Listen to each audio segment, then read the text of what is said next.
જય સ્વામિનારાયણ। સામાન્ય રીતે એક મહિનામાં બે એકાદશી આવે છે। સંપ્રદાયમાં મોટાભાગના હરિભક્તો તે બંને એકાદશીનું વ્રત પણ કરે છે અને એમાંય કેટલાય હરિભક્તો વર્ષોથી એકાદશીનું વ્રત કરતા આવે છે, પરંતુ એકાદશીનું વ્રત કરવા છતાંય તેમના જીવનમાં કાયમ કષ્ટ અને દુઃખ જ આવે છે।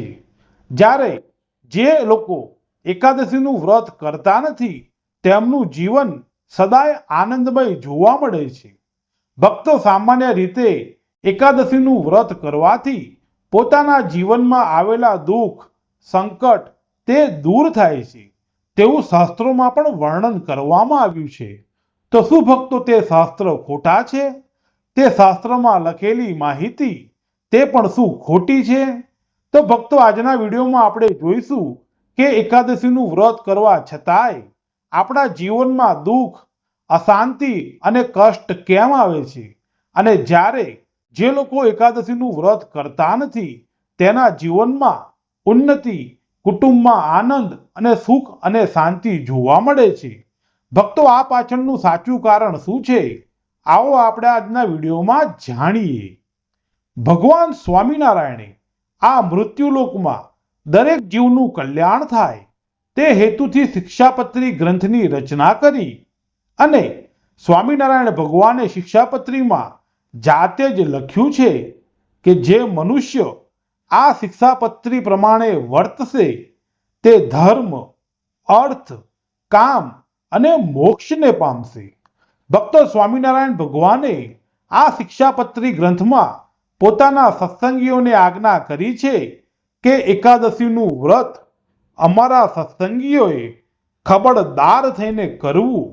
તો ભક્તો સ્વામિનારાયણ ભગવાને એકાદશીનું વ્રત કરવાની આજ્ઞા દરેક હરિભક્તોને કરી છે, એટલે એકાદશીનું વ્રત કરવાથી કાંઈક તો લાભ અવશ્ય થતો જ હશે, નહીતર ભગવાન સ્વામિનારાયણ પોતાના આશ્રિતોને આવી આજ્ઞા કરે જ નહીં। હવે આ તો વાત થઈ એકાદશી વ્રત કરવાની।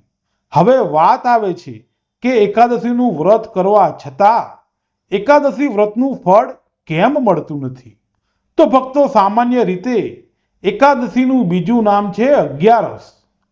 અગિયારસ એટલે 11 રસોનો તે દિવસે ત્યાગ કરવો। મનુષ્યની 5 કર્મેન્દ્રિય, 5 જ્ઞાનેન્દ્રિય અને 1 મન, એમ થઈને 11 ઇન્દ્રિયને અગિયારસના દિવસે ભૂખી રાખવાની હોય છે। એટલે કે 11 ઇન્દ્રિયોને પોતાના આહારનો ત્યાગ કરાવી તે 11 ઇન્દ્રિયોને ભગવાનમાં જોડવાની હોય છે। સામાન્ય રીતે અગિયારસના દિવસે આંખને ભગવાનના દર્શન કરાવવા, કાનથી ભગવાનની ધૂન અને કથા સાંભળવી, હાથથી ભગવાનની સેવા કરવી વગેરે વગેરે। પણ હાલમાં લોકો અગિયારસના દિવસે ફક્ત અનાજનો ત્યાગ કરવાનો દિવસ છે તેમ સમજીને ફરાળ કરે છે, અને ફરાળમાં પણ બટાકાની વેફર, સાબુદાણાની ખીચડી, રાજગરાનો શીરો અને ખબર નહીં જાત જાતની વાનગીઓ પોતાના પેટમાં પધરાવતા હોય છે અને 11 ઇન્દ્રિયોને પોતપોતાના વિષયમાં મગ્ન રાખે છે।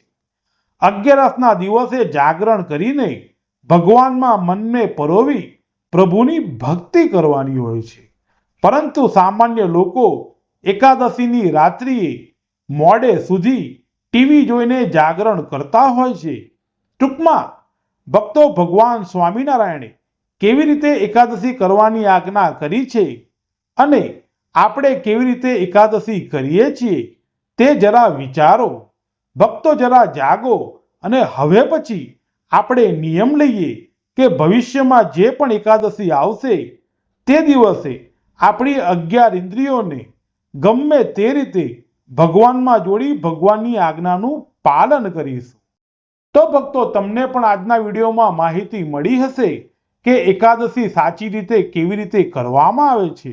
જો ભક્તો તમે પણ એકાદશી કરતા હોય અને તમારા જીવનમાં પણ અશાંતિ, દુઃખ અને કષ્ટ આવતા હોય તો તમે પણ પોતાના જીવનમાં એકવાર ઝાંખજો અને જોજો કે તમે એકાદશીનું વ્રત સાચી રીતે કરો છો.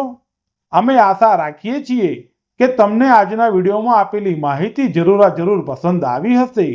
અને હા ભક્તો, આપણે સૌએ ભેગા થઈને દર એકાદશીએ સ્વામિનારાયણ ભગવાને જે રીતે શાસ્ત્રમાં અને શિક્ષાપત્રીમાં એકાદશી કરવાની જે આજ્ઞા કરી છે તે પ્રમાણે આપણે એકાદશી કરશું, રાત્રિએ જાગરણ કરીને પ્રભુની ભક્તિ કરશું, તો અવશ્ય આપણા જીવનમાં આવેલા દુઃખ, દર્દ અને અશાંતિ દૂર થશે. તો અમે આશા રાખીએ છીએ ભક્તો કે આજના વિડીયોમાં આપેલી માહિતી તમને જરૂર પસંદ આવી હશે.